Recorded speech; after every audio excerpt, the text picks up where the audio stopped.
Hello, everyone. I'm Gayatri Charwa, National President for Break the Silence Council for Prevention of Rape and Suicide.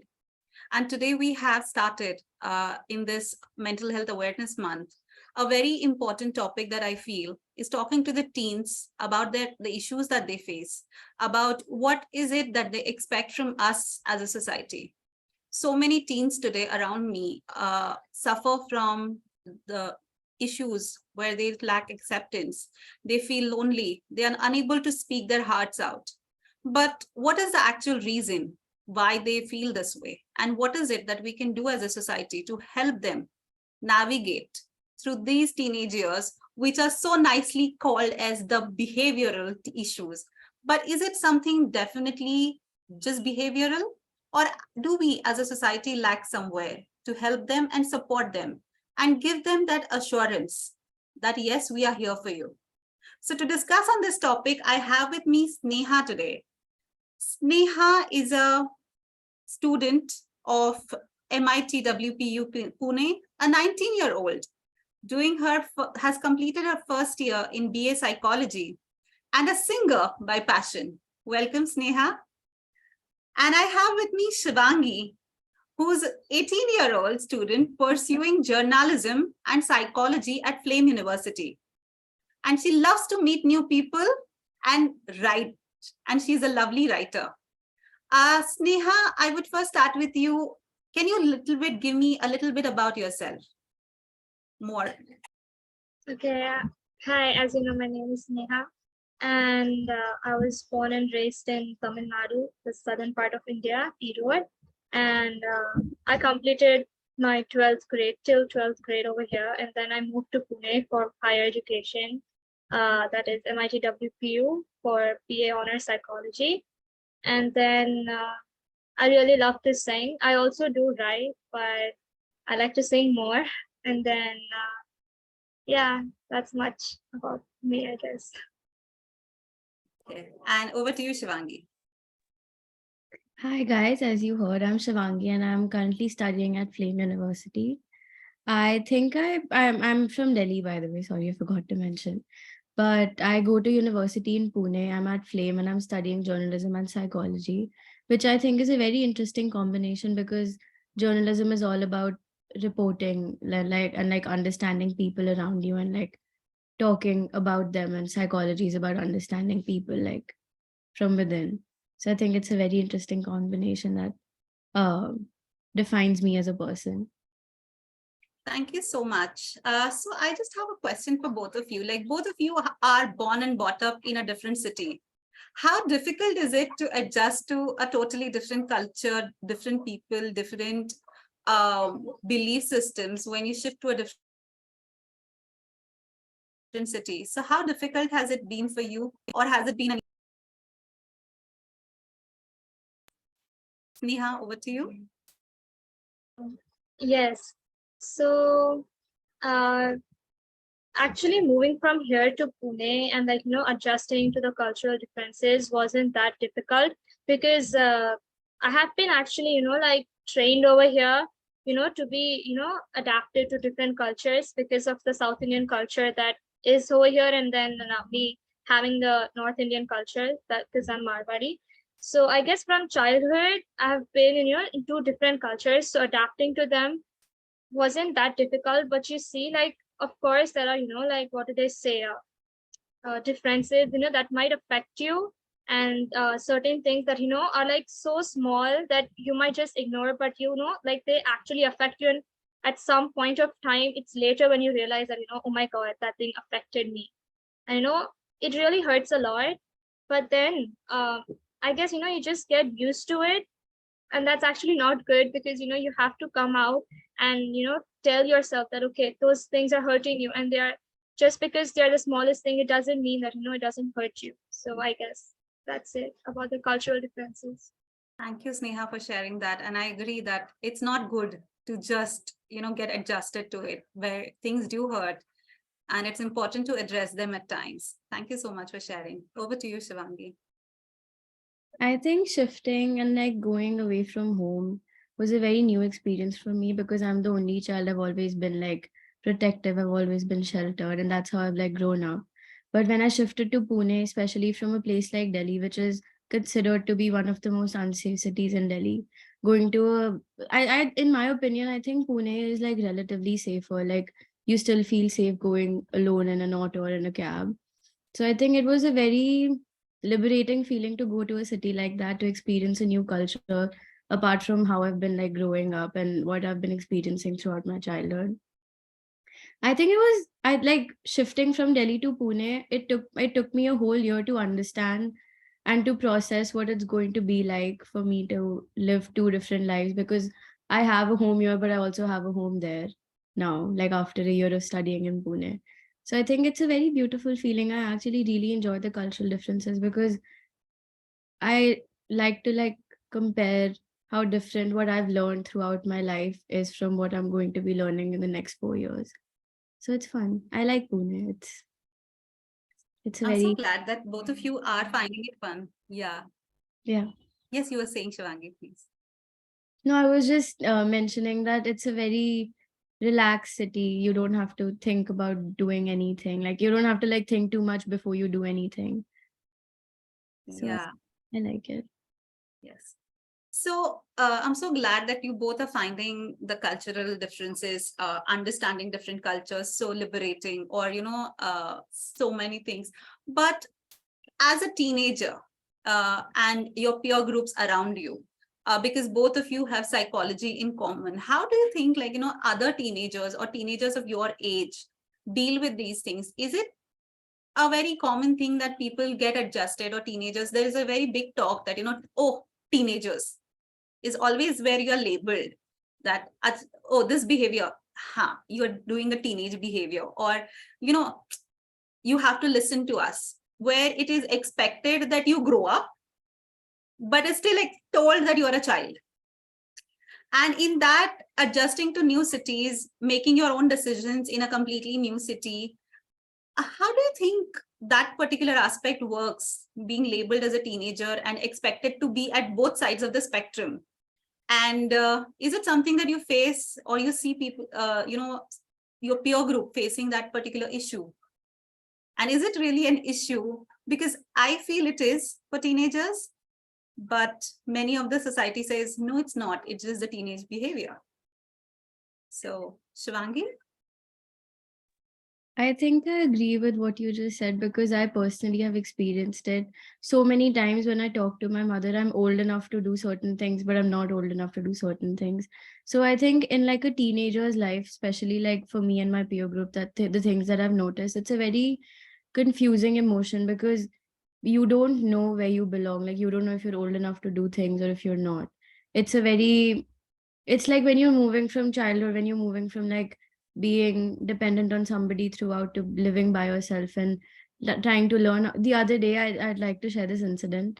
I think I went to buy toothpaste and I didn't know what the price of like toothpaste is because I've never bought toothpaste before in my life. So I think it was a very like fun experience, like going by myself and making like buying things myself, living independently. It can be a fun experience, but also at the end of the day, it is challenging because when clothes pile up on your chair in your room, like they won't magically disappear like they do at home. Like one day you're gonna have to get up and like fix it. So I think it's it's a very confusing experience for like a teenager because getting adjusted and getting and like adapting to a new place and living independently, it's not something that happens overnight, but it takes time.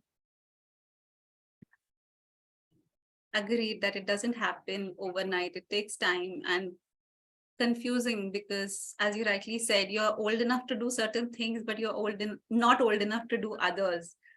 And there's a fine line between it, is what I could understand from your talk, that there's a fine line and you don't know whether you belong here or there. What about you, Sneha? What is your opinion on this? Uh, Actually, to be very honest, I feel that, that when people say that teenagers are not old enough to do certain things and are old enough to do certain things, they are being very hypocrite because you see, like, they want teenagers to act according to their own circumstances and their own situations. If they want a teenager to behave like a child, they'll say that, oh, you're a child. And if they want them to behave like an adult, they say that you're an adult. It's basically on how they want us to be perceived by themselves.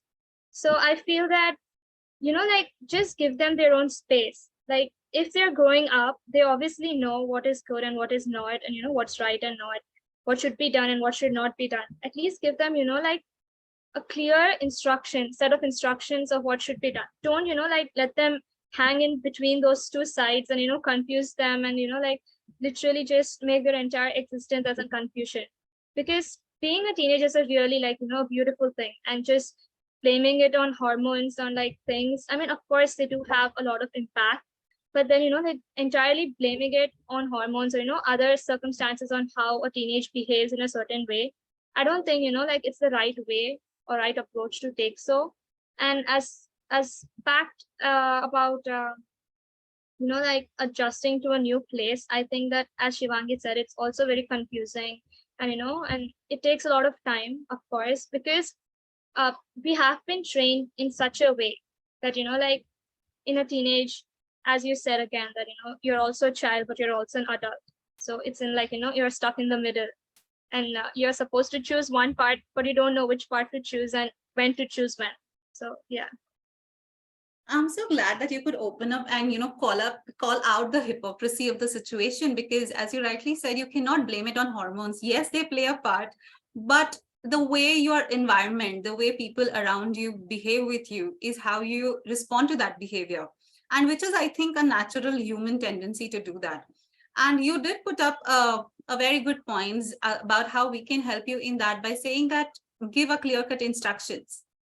But as an educator for myself, a lot of times I have seen that instructions is what irritates a lot more.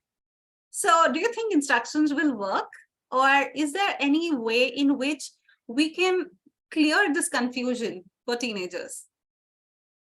By instructions, I mean like, I don't know if I'm putting my point forward in the way, that's actually in my head, but like at least try to clear out the confusion that whether we are a kid or whether we are an adult, just put a full stop to it. I mean, like, just give a clear set of how do you want us to behave? And if we are behaving, then don't put the blame on us, the way we are behaving. That's what I meant to say. I hope you get the point. I got it. So basically you want like either put us in the adult category or put us in the child category. Don't expect us to be all over the place. And if we behave in certain way, let us be. Is that what you want? Yeah, I mean, like, of course, we are teenagers. Everyone does mistakes. Try to support us. Let us do mistakes and then tell us that, what we did wrong, instead of, like, stopping us from trying new things, stopping us from, like, experiencing new experiences, and, like, trying to just block the path that we are supposed to find ourselves. Don't give us the path. Let us find our own path. Just, stay by our side, see what we are doing, whether it's right or wrong. Just tell us that, see, this is right, this is wrong. Now it's up to you. If you do this, you'll have these consequences. If you do that, you'll have that consequences. Instead of, like, trying to, I don't know, what do they say, rule us, or, like, trying to, I hope you get it. I don't know. I'm not able to. Are you saying, if I can put into words a little bit, are you saying instead of hand holding and taking us places, just show us the directions and let us choose? Even if it's wrong, we will know that it was wrong, and then next time we'll choose the right thing. Is it what you want to put in something? Yeah, I guess it's very similar to that, because unless you do something wrong, you will never know what was the right thing for you. Yeah. So at a personal experience, so what happened was, my entire life, I was preparing to be a scientist. Okay, so till my 10th grade, till my 12th, I was preparing for JEE exams and lots of different engineering exams and stuff. And I wanted to go into a computer science engineering field. So what happened then was, it was only at the 12th that I realized that I do not want to do this. Like, I'm not interested in it. Even if I do get a degree in computer science engineering, that's not what my heart wants to do. So I tried I failed. I knew that that decision was wrong for me, and now I'm in psychology and I'm enjoying it much more.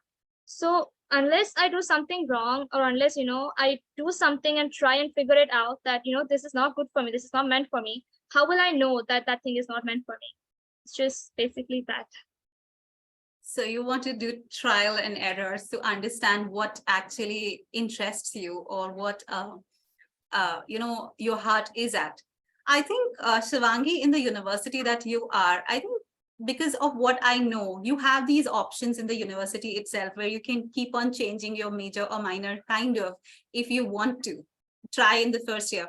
So is it something that you find interesting, or do you want, and do you agree to Sneha's assessment that, let us try, and, let us make the mistakes and understand ourselves? Or do you have anything else to add, or any other point of view to the whole thing? I think I completely agree, because if you don't learn, like if you don't make mistakes and you don't learn from them, then there's always going to be room for you to make the same mistake again. Like if you don't learn from your own experiences, there's no way you're going to learn. And especially at my university, where I have, like, the first year is basically a foundation year where you can pick and choose from different courses and decide what you want to study. I think that really helped me find out that I might not want to major in psychology, and maybe journalism and writing is something that I'm more inclined towards. If I wouldn't have gotten the chance to try and find out what I want, I probably would have picked like a wrong career path for myself. And I think if you don't make mistakes, you're going to continue to do the wrong thing, and once you realize that it's wrong for you, it's going to be too late. So I think you need to, like, as a teenager, it is very important for you to make mistakes and learn things yourself, like instead of being directed to it, like being Thank taken. you. Thank you for sharing. So I think what I take from this particular discussion points right now here is, teenagers want to make the mistakes. It's okay if they make the mistakes. They're ready to learn from it. They don't want to be told, okay, this is right for you or this is wrong for you. They want to explore. So I think giving the opportunities to explore, and just be accepting that, and just giving that assurance of, yes, we are here even if you make the mistakes, I think that is what will change the game completely. Apart from that, I have seen a lot of teenagers do go through a lot of mental health issues, depression, anxiety, or even, panic attacks are very common, or there's some exam anxiety. Some have exam anxiety, some have social anxiety. And a lot of times, unfortunately, I have seen them being labeled that, you're just doing it because you don't want to do certain things. How does that make you feel? And what do you think is the reason for this anxiety amongst teenagers, or this reason for being awkward at times in situations, and being labeled that, you're doing it just because you don't want to, even when we are telling you to? So what is your take on this, and what is it that you would like to tell the society? How should we help you more in these issues? Sneha, to you. Yeah. So actually, I saw this really short story in a reel that explains what you're saying. So if I don't remember it correctly, forgive me for that. But what that story went was basically that a person was asked to touch a a burning stuff, and like a body, if we want, we could touch the stuff, but we do not touch the stuff. Why? Because we're gonna feel it burning, right? We're gonna get hurt. Our brain knows that we're gonna get hurt. That's why we don't touch it. Like literally, physically, we can touch it, but we just do not. So it's basically like whenever people are being depressed or anxious about something, or are not feeling like doing a certain activity, or as you said, are being labeled as it's just because you don't want to do. It's because it's not that they don't want to do, they just can't do it. Like suppose the simplest example, okay, like you would be asked to fold your clothes, or just just go for a walk. It's just that they're not able to. It's not that they don't want to. It's just that they're not able to. And uh, I'm not sure what might be the reasons. Like there might be a lot of things accumulating towards their actions towards certain things, or why they're feeling a certain way. Generalizing depression, anxiety is not like the right path, because everyone is going through different situation. Everyone is going through a lot of things that are totally different from everyone else's scenario. So judging and generalizing it is not the right thing. But it feels really bad, and it hurts that people can just simply say that it's just because you don't want to do, you're not doing it. It's not that. I just can't do it. My body is not in the right mind. I'm just not able to. Thank you. And that was a very good metaphor that you gave, that you can do it, but you don't want to because your body is not there. And here you really can't do it because your body shouts for everything against it. So it needs to be Exactly. understood that it's not about they don't want to do it. It's about they Yeah. really can't mentally, physically, emotionally. They are not in the space to do it. So give them the space if they say they don't Exactly. want to. Yeah. What about you, Shivangi? I think that mental health, especially after COVID, especially after lockdown, for people in our like generation, I think it's become I I think that like mental health has become like we've tried to like destigmatize it, but still our message is only heard by people of our generation and not others. I remember I dealt with issues related to anxiety and depression 2 years ago, and I went up to my mother and I asked her if I could like start therapy, but she told me that it's all in my mind, it's all in my head, and I was like, it is in my head. That's why I need to like talk to somebody about it. But I think that as a teenager, you're just expected to still like figure yourself out. And that's why parents think that whatever you're doing is just for like to get something out of them or like to prove a point and to just be a teenager. But sometimes it's just more than that. Sometimes it's about the tiniest of things that happen in your life. They can impact you in ways that you didn't think they were like capable of. Maybe like a relationship with a friend, or the grades you get at school, or something minor that like the grief or the loss that you deal with like in your personal lives. So many factors that every person goes through regardless of age, they can that can impact our mental health. And I think that's what should be understood by especially like our parents, because now that we're like we're in the 21st century and mental health is becoming a topic of great discussion, and we're sitting here talking about mental health today. So I think it's very important that our parents get to hear like these conversations so that they can know how important it is, how important like dealing with our mental health is for us. Thank you so much, Shivangi. And firstly, I'm so sorry you had to go through that where you were told it's all in your head. And I like your take that yes, it is in my head, and that is why I require the help. I think everyone needs to understand that yes, it is in your head. Yes, it is messing up your head, your thought process, your day to day working. And that is why seeking help is actually, it takes a lot of courage. I mean, being a therapist myself, I would definitely say that it takes a lot of courage to say, stand up and say, give me the help that I need. So firstly, kudos that you realized and you asked for that help. And I'm so sorry that you were told that it's in your head and it will pass through. And unfortunately, that is true in many of the societies today, even many places. Oh, it's all in your head. Don't go there. But having said that, how do you think we can create this awareness? How can parents help you more? And how can we create this awareness amongst the parents or the peer groups?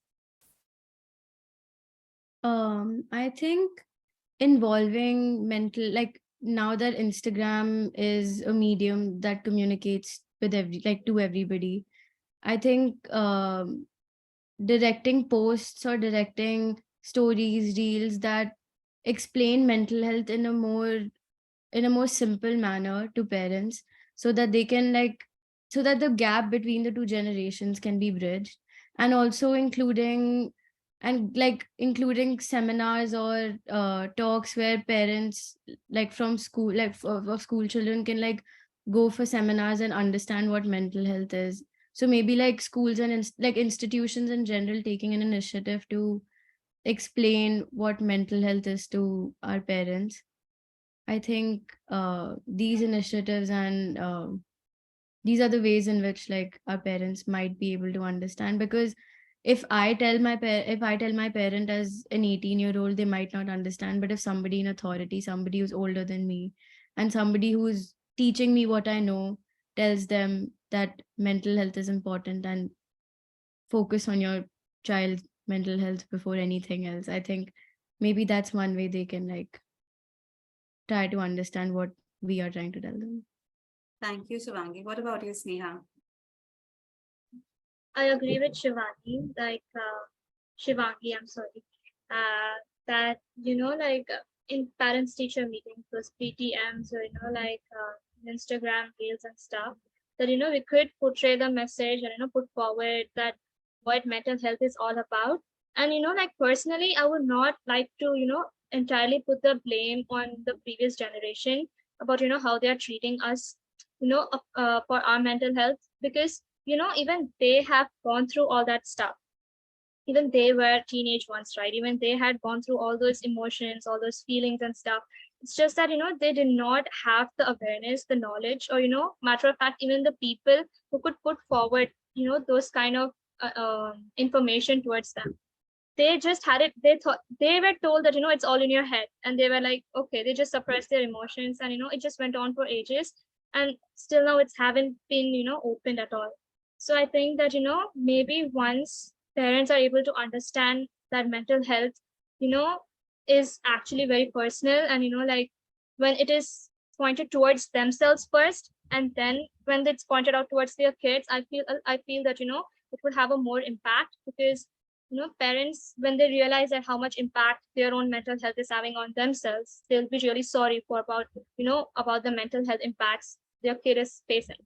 So I guess, yeah, I'll agree to Shivangi's point. Thank you so much. I think you bring about a very good point here, that parents need to be aware about their own mental health and their own status where they are at. And I think self-awareness all over works wonders, because once they know and they understand, I think smallest of words can create a huge impact in a child's life, especially when they are at a vulnerable stage. And I also see from your things that, you are trying to understand the parents.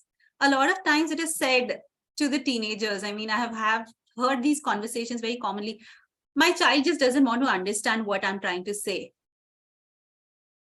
And I have seen teenagers being hurt by that, because from your talks, I see that, you are trying to understand where your parents coming from, what is their point of view, and how things are for them.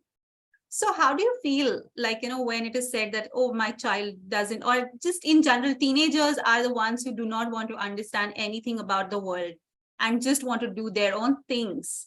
How does that feel, and how does that impact overall the mental health and well-being as a teenager out there trying to find their place, as we discussed, whether we are adults or we are a child, whether we should make the decision, should not make the decision.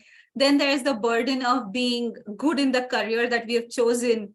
Amongst all of these, being labeled that you just don't understand. How does that feel? Anyone? Oh, shall I? Okay, so the first thing is that when we are labeled as, that my kid doesn't understand me, or my friend doesn't understand me, or, the general teenagers don't understand our generation, it actually feels very bad, because understanding has to be, like both ways. They do not listen to us. They are always on their first step. Like whenever we do anything wrong, or, whenever something wrong happens from our side, they're always in the front. They either scold us, they either blame us for our actions, or, they either just start giving advice out of no reason. Like, they will not ask, Ki bhai, why did you do this? What made you do that? Why you did what you did? They will never ask those questions. They will never, put forward, Ki bhai, something would have happened wrong. That's why she's acting in such a way. That's why he's behaving in such a way. They do not want to lend their ears to us. They do not want to understand us. And then if they expect us to, amend on their advices, or, amend on their actions and understand them, I mean, like, basically, how is it possible? So it actually feels really bad. It hurts us a lot, because understanding, as I said, it has to go both ways. Thank you. Yes, Shivangi. I think I agree with Sneha that understanding goes both ways. And I think in that sense, we as teenagers also talk about our parents in that way. We also say that, they don't understand what I'm trying to say.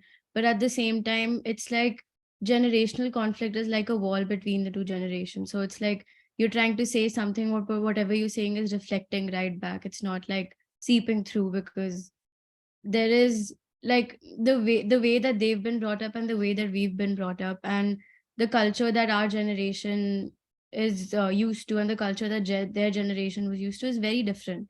So I like understand where they come from, because when my mom says that meri beti kabhi nahi sunti, I also say that meri mama kabhi nahi sunti. So it's like a two-way, it's like a two-way story. Like, it's understandable that she thinks that I don't listen to her, because it's the same way for me. And it does hurt me a lot though, because she's my mother. If she says that she knows the best, then I do expect her to try to maybe at least like meet me halfway, so that I can try and give an explanation for why I act the way I do. And I think that has actually happened at home. I'm the only child, so my mom and I, we the other day we sat down and we talked about this. And I think every parent and child should talk about this, because if you don't talk about it, there's no way that they're gonna understand. You can't, like, talking to your friends about it won't make them understand how you feel about them. So I think it's something that like we as a family need to overcome, instead of like, I think like change starts at home. So if we want to get over like um the gap that our generation and their generation has, we just genuinely need to sit down and talk to them.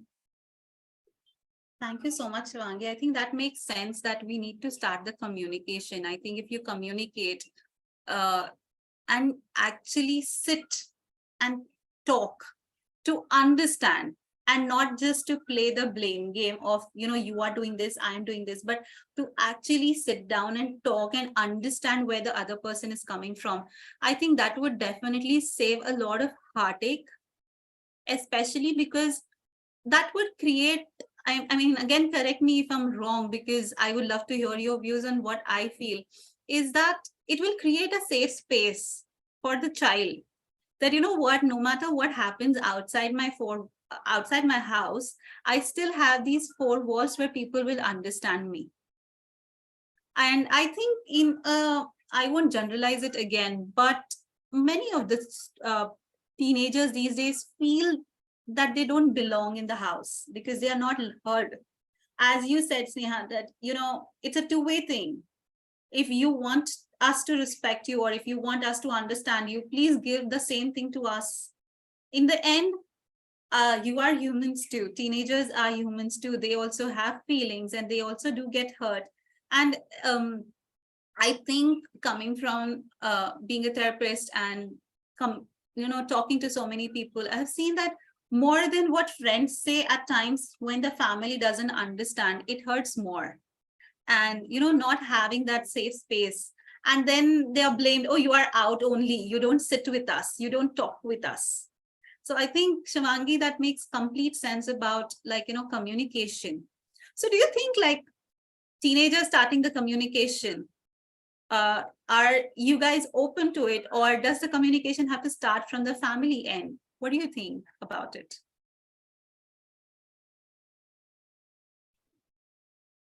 Okay.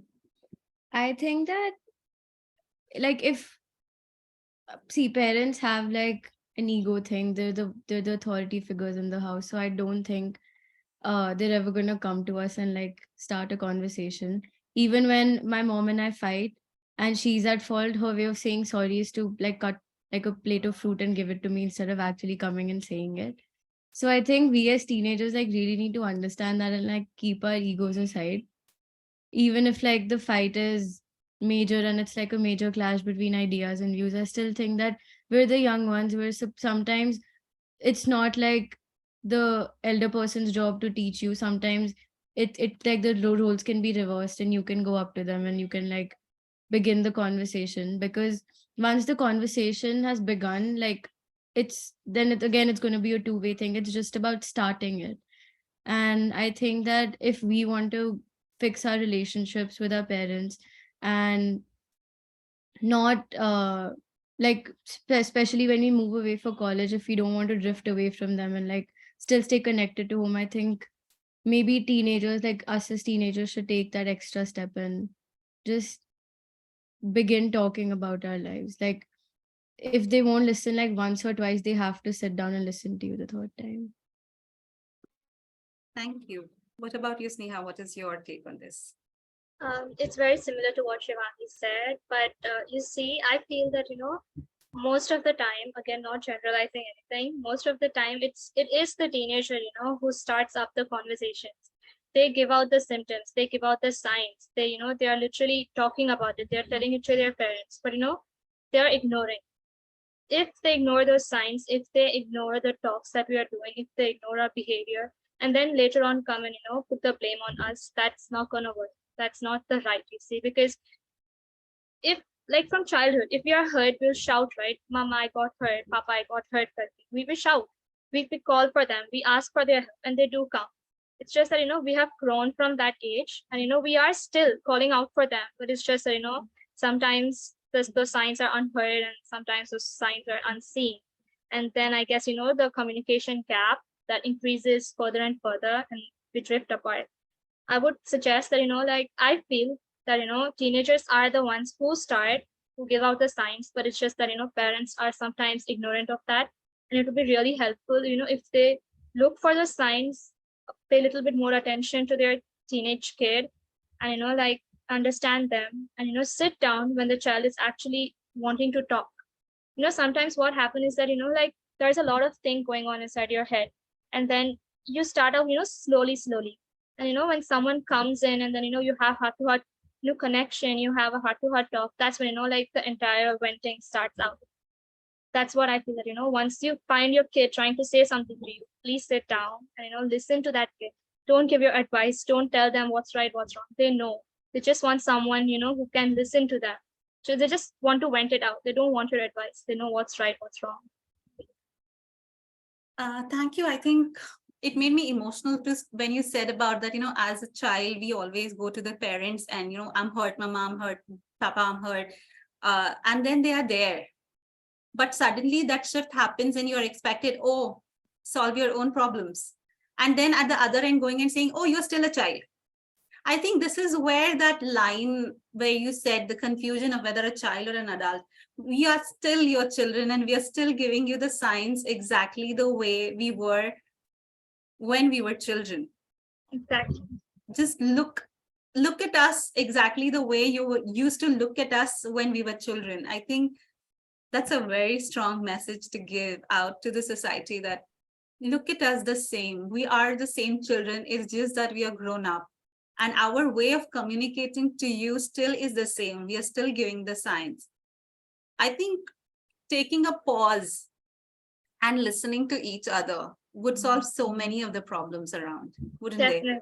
they? Yeah. Anything else that you would like to tell to your parents or your peers out there who are listening to you today? Is there any message that you would like to know about how to maintain amongst all of this? It could still happen that the communication might not happen, the signs are still not seen, the support is still not there. So what is it that you would like to tell others who are going through this and who are suffering through the mental and emotional upheaval around themselves? What is it that you would like to tell them? I think that everybody is going through something in life. Everybody's life is different. Like if everybody's life is like a movie for themselves where they're the main character. And I just want to tell everyone who's going through something emotionally and mentally and they're not being heard that, like, I know that nobody is listening to you right now, but at the end of the day, you're going to find somebody who's going to be there for you and who's going to support you. But till then, like, you have your own back. You know what you're feeling and you don't need anybody else to validate what you're feeling. And at the end of the day, like whatever you're feeling and whatever is making you feel that way is completely valid.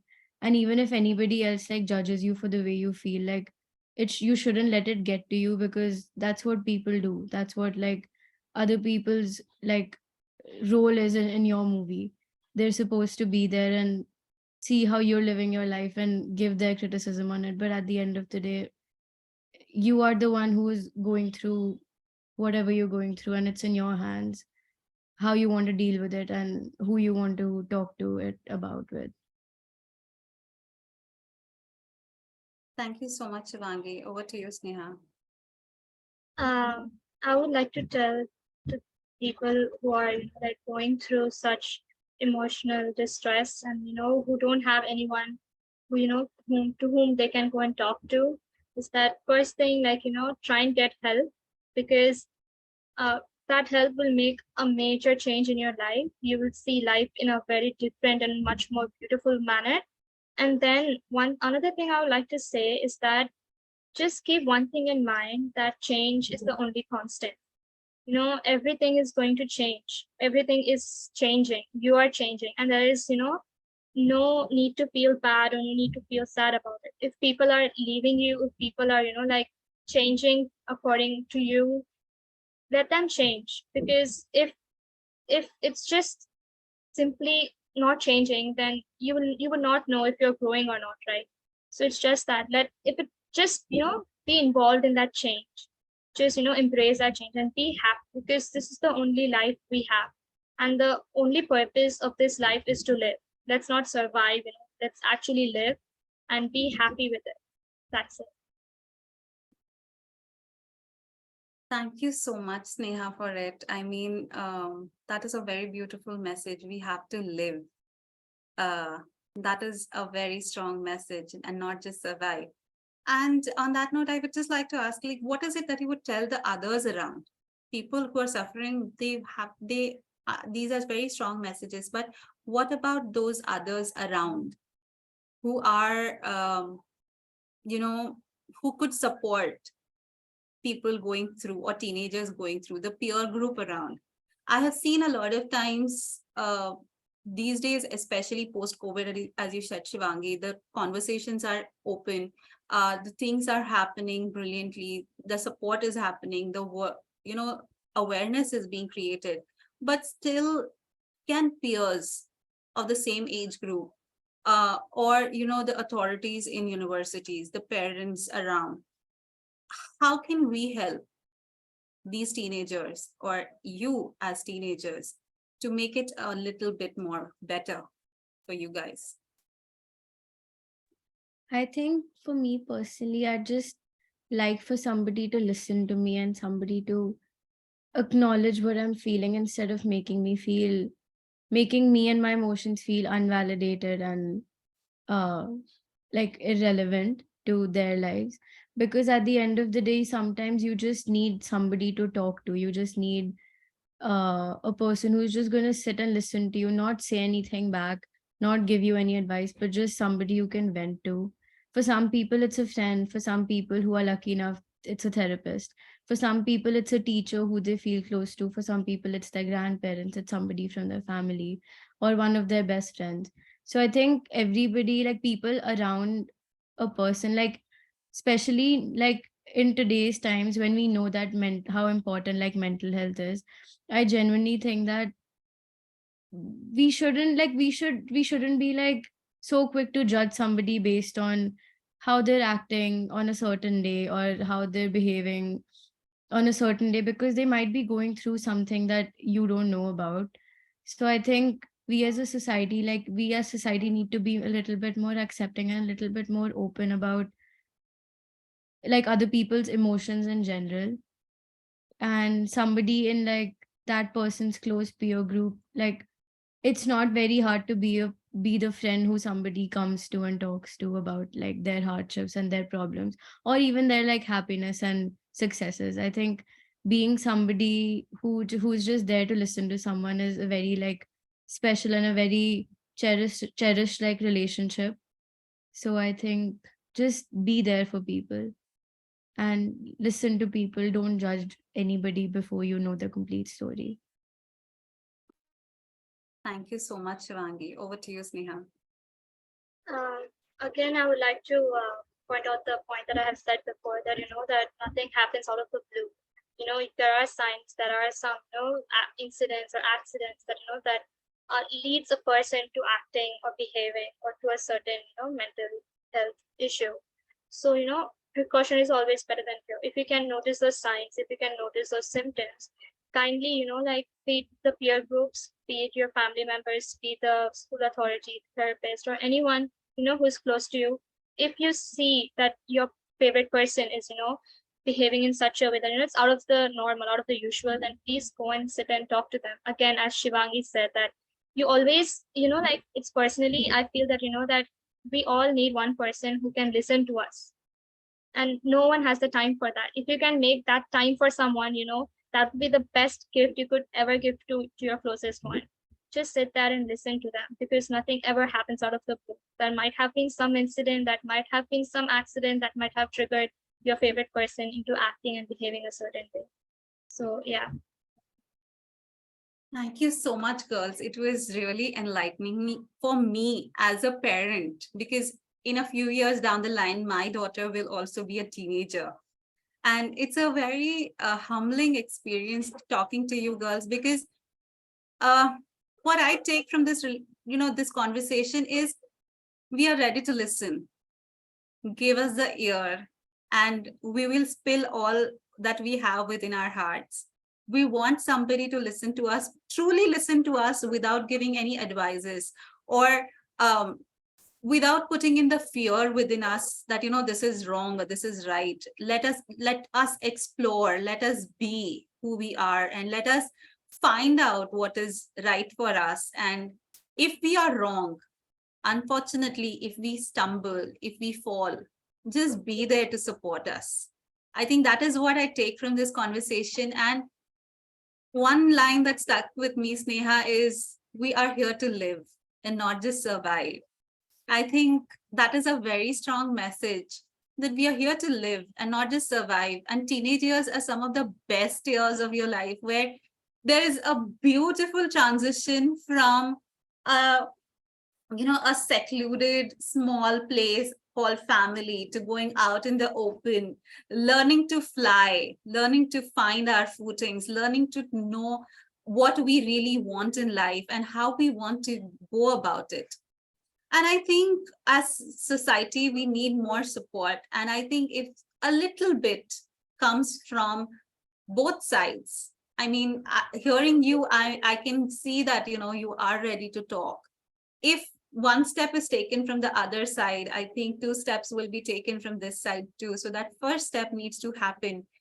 And I think that will definitely change the way teenagers are perceived, the way the teenagers are supported, and the way teenagers are labeled as teenagers. I think that label needs to go away. Yes, they are teenagers, but that's not a mistake. That's a beautiful phase to be in. And there was one point mentioned that their parents have also been teenagers. They have also made mistakes. They have also done things.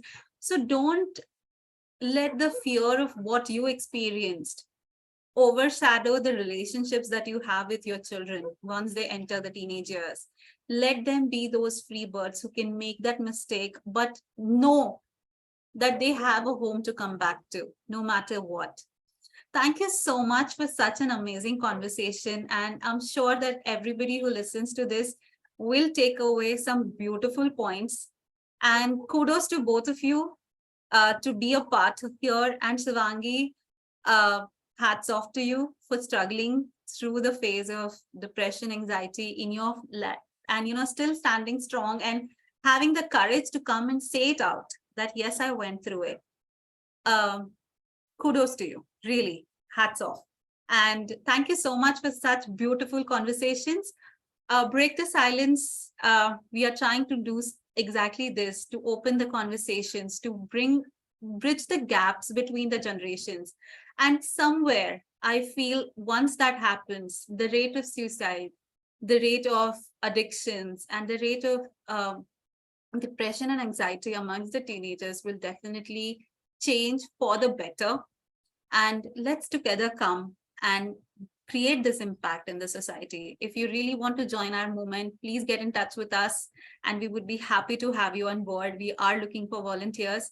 So do join us. Thank you so much. Thank you, both of you. Thank you. Thank you. Thank you for having me. Thank you. Thank you.